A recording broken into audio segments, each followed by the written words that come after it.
شروع اللہ کے نام سے جو بہت مہربان نہایت رحم والا ہے۔ اور جب تمہارے رب نے فرشتوں سے کہا کہ یقیناً میں زمین میں ایک خلیفہ بنانے والا ہوں، انہوں نے کہا آپ زمین میں اسے بنائیں گے جو اس میں فساد کرے گا اور خون بہائے گا، اور ہم آپ کی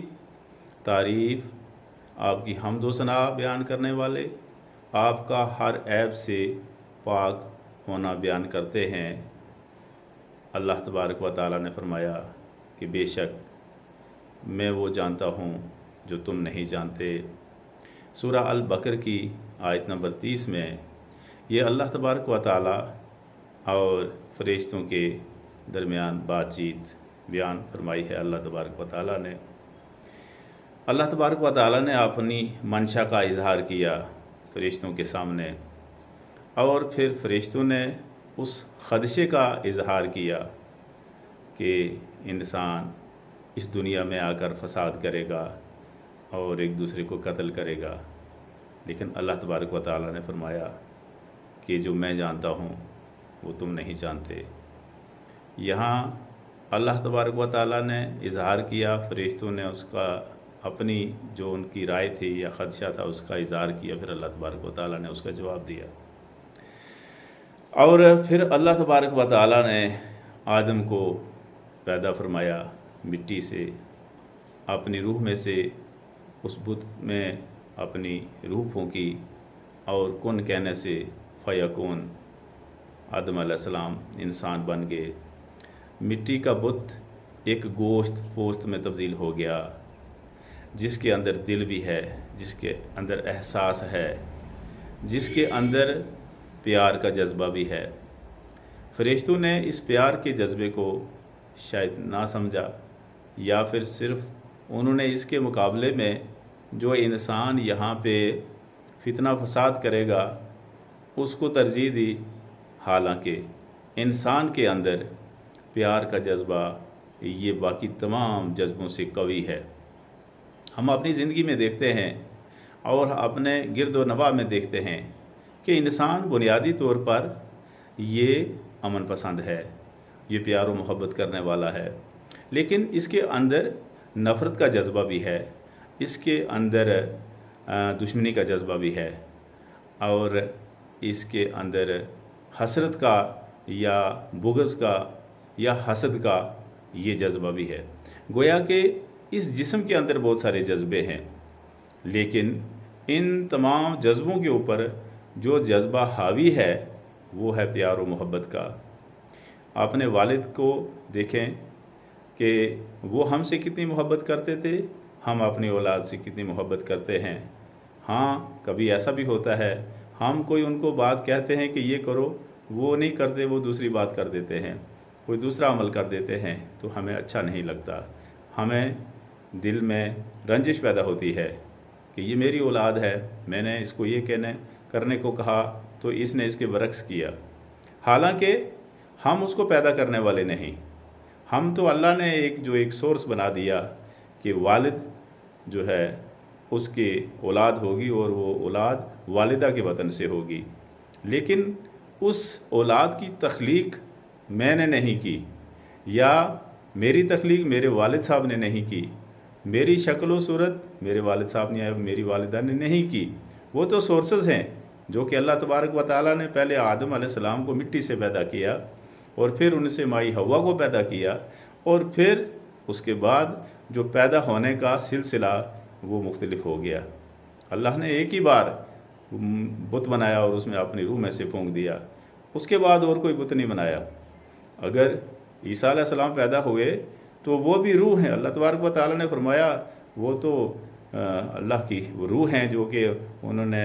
ادھر حضرت مریم کی طرف ڈال دی،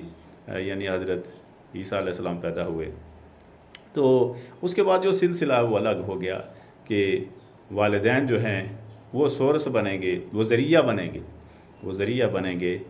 اولاد کا، اور اس طریقے سے وہ جو آج اولاد ہے وہ کل والدین بنیں گے، اور یہ چین چلتا رہا یہ اس وقت سے لے کر آج تک، اور پھر یہ جب تک یہ زمین ہے اس پر انسان زندہ ہیں یہ سلسلہ چلتا رہے گا۔ پیار و محبت، اور اس کے بعد یہ بغض اور حسرت و نفرت یہ بھی انسان کے اندر ہیں، لیکن اگر یہ چیزیں حاوی ہوں زمین پہ تو پھر ہمیشہ قتل و غارت ہی مچی رہے، لیکن چونکہ پیار و محبت یہ جذبہ غالب ہے، لہٰذا وہ جو فساد اور قتل و غارت کا سلسلہ ہے وہ بھی ہے، لیکن اتنا نہیں کہ جتنا امن ہے یا پیار و محبت ہے۔ اور اللہ تبارک و تعالیٰ نے پھر انسان کو بتا دیا، پھر خاص کر کے آدم کو جب پیدا کیے اور جنت میں کہا کہ سبھی طرح کی چیزیں کھاؤ پیو، یہاں تمہیں عیش و عشرت ہے، نہ تو یہاں بھوک لگے گی، نہ پیاس لگے گی، نہ سردی گرمی کا احساس ہوگا، یہاں ہر ایک چیز موجود ہے تمہارے لیے، صرف ایک بتایا کہ فلاں درخت کے پاس نہیں جانا، اگر اس درخت کے پاس جاؤ گے اس کا پھل کھاؤ گے تو پھر تم ظالموں میں سے ہو جاؤ گے۔ لہٰذا آدم علیہ السلام اس بات کو بھول گئے، شیطان نے ان کو برگلا دیا اور انہوں نے اور مائی حوا نے اس پھل سے کھایا، اور اس کے بعد ان کے جو لباس تھے وہ خود بخود ہی اتر گئے، اور اس کے بعد وہ جو ہے اپنے جسم پر پتے جو وہاں کے درختوں کے تھے وہ ڈانپنے لگے اپنے سطر، اور پھر اللہ نے کہا کہ یہاں سے اتر جاؤ، تم زمین پہ رہو گے ایک مدت تک، اس کے بعد تمہیں میری طرف واپس آنا ہے اور وہاں تم ایک دوسرے کے دشمن بنو گے۔ یعنی یہ دشمنی کا سلسلہ جو تھا یہ وہاں سے اللہ تبارک و تعالیٰ نے خود فرمایا۔ اور پھر سب سے پہلی جو دشمنی کی آدم کے ایک بیٹے نے دوسرے کے ساتھ، وہ لڑکی کے ضمن میں تھی کہ وہ لڑکی جو کہ شریعت کے حساب سے اس سے وہ شادی نہیں کر سکتا تھا، وہ اس کی سگی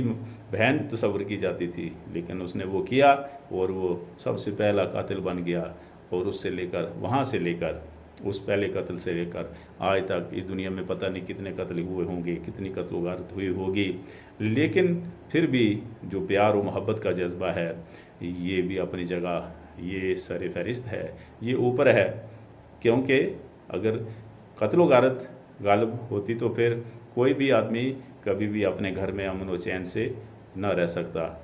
لیکن اور اس کے ساتھ ساتھ اللہ نے بتا دیا کہ اللہ تبارک و تعالیٰ کا مقصد کیا تھا انسان کو اور جنوں کو بنانے کا، وہ یہ کہ صرف اللہ کی عبادت کرنی، اور پھر اس کا حساب ہوگا۔ جیسے دنیا میں کسی انسان کو کوئی کام دیا جاتا ہے، اس کو ملازمت دی جاتی ہے، اور پھر سال کے بعد اس کا جو ہے وہ حساب کتاب ہوتا ہے کہ بھائی اس کام میں تو کتنا کامیاب رہا، تو نے پورا کیا نہیں کیا، اگر نہیں کیا تو پوچھا جاتا ہے کیوں نہیں کیا، تو پھر اگر اس کے پاس کوئی دلیل نہیں ہوتی تو اس قانون کے حساب سے اس کے ساتھ جو بھی معاملہ کیا جاتا ہے۔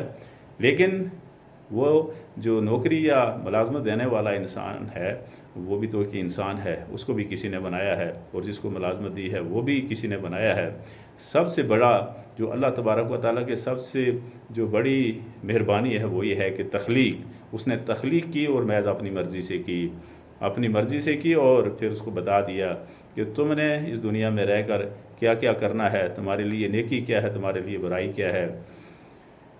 بچوں کو کہہ دیا کہ والدین کے ساتھ نیکی کا سلوک کرو، ان کو اف بھی مت کہو، ان کے ساتھ بڑے ادب سے بات کرو، وہ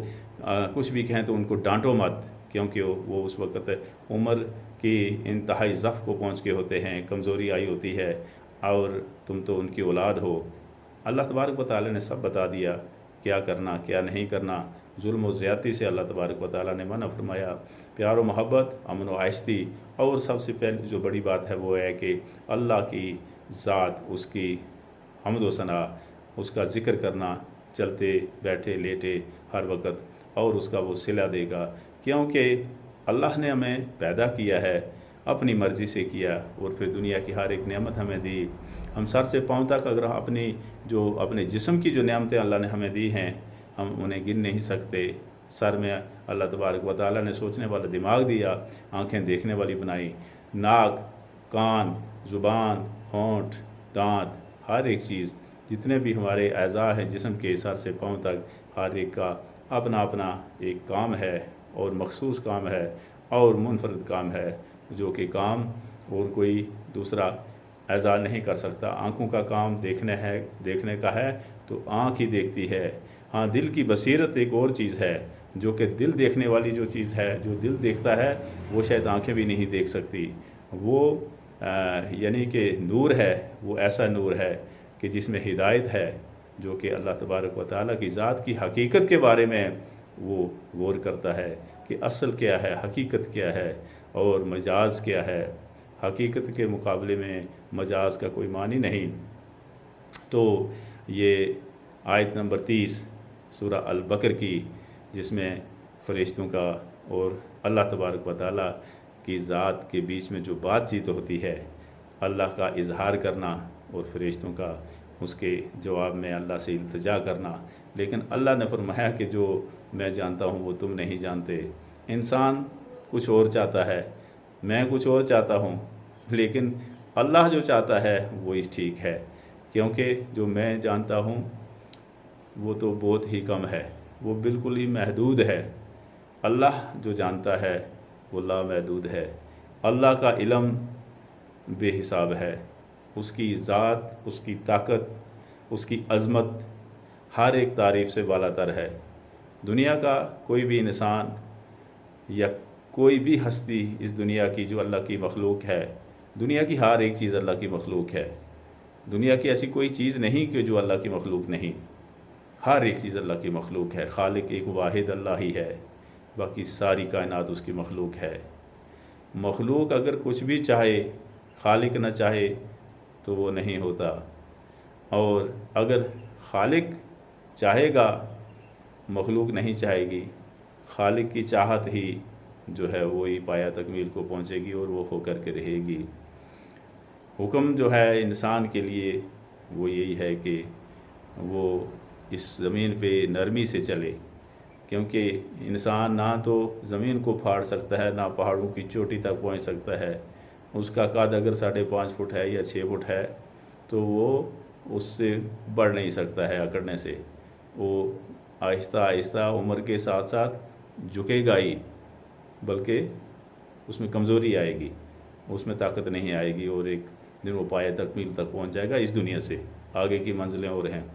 وہ لامحدود ہیں. وہ پڑھنے سے پتہ چلتا ہے کہ وہ نہ ختم ہونے والی منزلیں ہیں، چاہے آرام میں رہو چاہے پریشانی میں.